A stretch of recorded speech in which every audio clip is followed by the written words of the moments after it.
ये सच्चाई है कलयुग की। दिखावा ज्यादा और भक्ति कम है। क्यों? क्योंकि हमने परीक्षित महाराज यहाँ तक देखा कि अगर लोग माला लेके बैठ जाएं और माला लेके बैठे रहिए महाराज, सब गांव में दिखाइए माला लेके राम राम राम राम राम राम जपत रहिए। अब इनके मुख से तो राम राम निकल रहा हो, लेकिन इनके आत्मा में अगर चल रही कि अगर मेरी एक आंख फूटी तो पड़ोसी की दोनों फूट जाए। अब बताओ ये दिखावा हुआ कि नहीं हुआ है? हाँ, अगर इंसान 10 रुपए भी दान करेगा, परीक्षित महाराज, अगर इंसान 10 रुपए भी दान करेगा तो 10 घरों में खबर पहुंच जाएगी भैया आज हमने 10 रुपया दान करे। अब तुमने दानों कर दो और तुमने 10 घर में खबरों पहुंचाई दी तो वो जो दान मान होए कबू मान नहीं होए, क्योंकि कहा जाता है दान ऐसा करो जिसमें कोई एहसान ना हो। अगर आप एहसान करके दान करोगे तो उसके लिए तो तुम्हें परमात्मा भी क्षमा नहीं करेंगे। बोलिए गोविंद भगवान की। तो इधर श्री हरि गंगा के किनारे नैमिषारण्य में बैठे हुए 88,000 ऋषियों को महाराज सूत जी कथा श्रवण करा रहे हैं। ये सूत जी महाराज कौन है? कहा जाता है ब्राह्मण और क्षत्रिय के संयोग से जो संतान होती है उसको कहते हैं सूत। तो ये सूत जी महाराज जो हैं वो महाराज 88,000 ऋषियों के मध्य में बैठे हुए हैं और बैठ करके 88,000 ऋषियों को कथा श्रवण करा रहे हैं। ध्यान रखना, सूत जी महाराज जिस समय 88,000 ऋषियों को कथा श्रवण कराने के लिए गए तब सूत जी महाराज की उम्र थी केवल और केवल 20 वर्ष।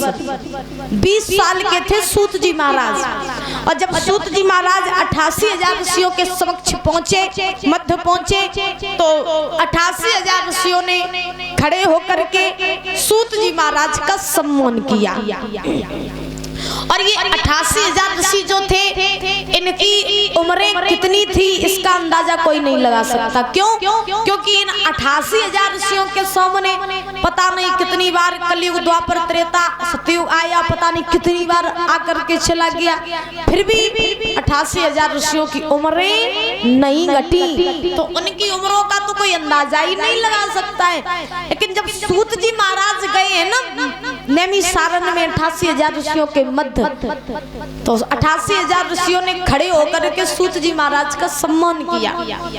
तो जब सम्मान किया तो उसी समय सूत जी महाराज ने 88,000 ऋषियों के हाथ जोड़ लिए, बोले महात्मन मैं तो आपके सामने छोटा बालक हूँ और आप तो हमसे पता नहीं कितने बड़े हो, फिर भी आपने मेरा खड़े होकर के सम्मान किया, ऐसा क्यों?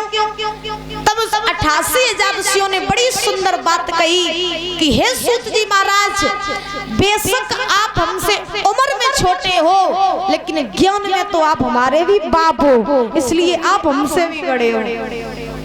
ज्ञान में आप हमसे भी बड़े हो। और ध्यान रखना, जो ज्ञान में बड़ा होता है वही सर्वश्रेष्ठ होता है।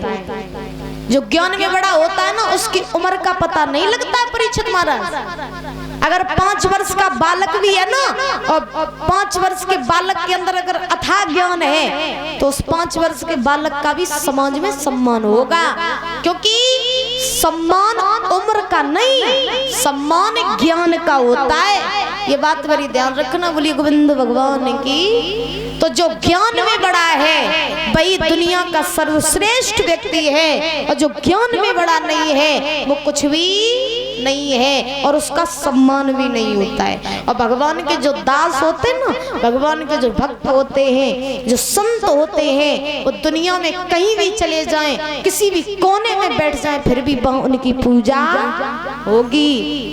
और जिसने भक्ति न जानी, जिसने भजन ही न जाना, वो महाराज कितने भी लोगों के बीच में रहे कभी उसका सम्मान होने वाला नहीं है। इतनी होती है भक्ति में शक्ति। तो इसलिए कहा जाता है जीवन में जितना हो सके उतनी भक्ति करनी चाहिए। और मनुष्य का शरीर अगर दिया है तो इस शरीर से जितना हो सके उतना सत्कर्म करना चाहिए। मुख से कभी आप किसी को गाली मत दो, जब भी इस मुख से बाणी निकालो, जब भी इस मुख से बोलो तो हमेशा भजन ही भगवान का बोलो, भगवान की ही चर्चाएं बोलो।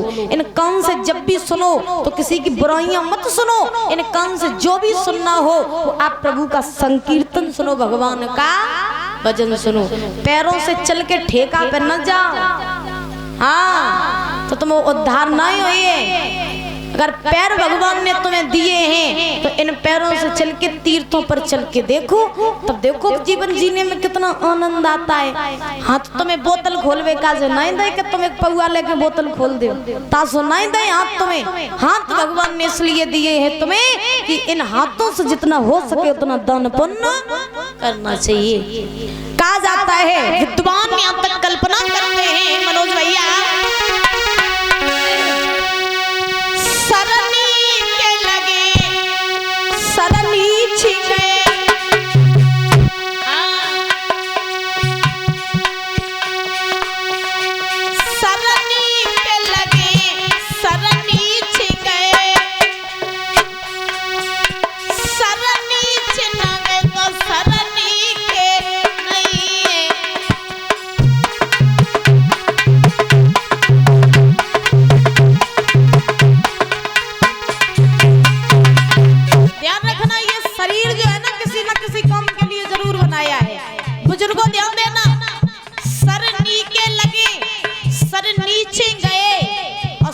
नीचे न गए तो सर नीचे नहीं है। आपका शीश कब अच्छा लगता है? ये शीश तब अच्छा लगता है जब प्रभु के सामने झुकता है, बड़ों के सामने झुकता है। अगर ये बड़ों के सामने झुका नहीं और प्रभु के सामने झुका नहीं तो कितनी कटेंगे नामी नामी कटवाई हो जो शीश नीचे थोड़ी न लगाते। हाँ और सुनो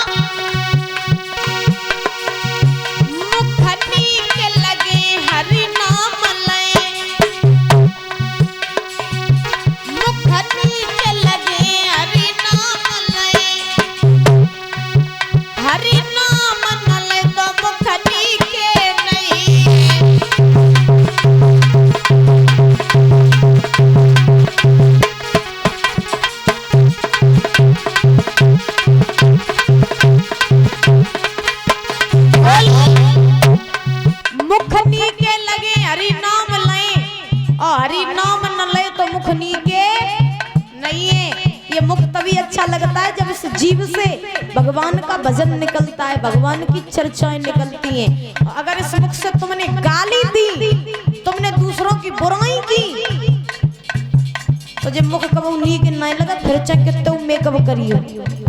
हाँ इसीलिए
रोज मैं कहीं बजत रोज ढोल कहीं बजत है यार।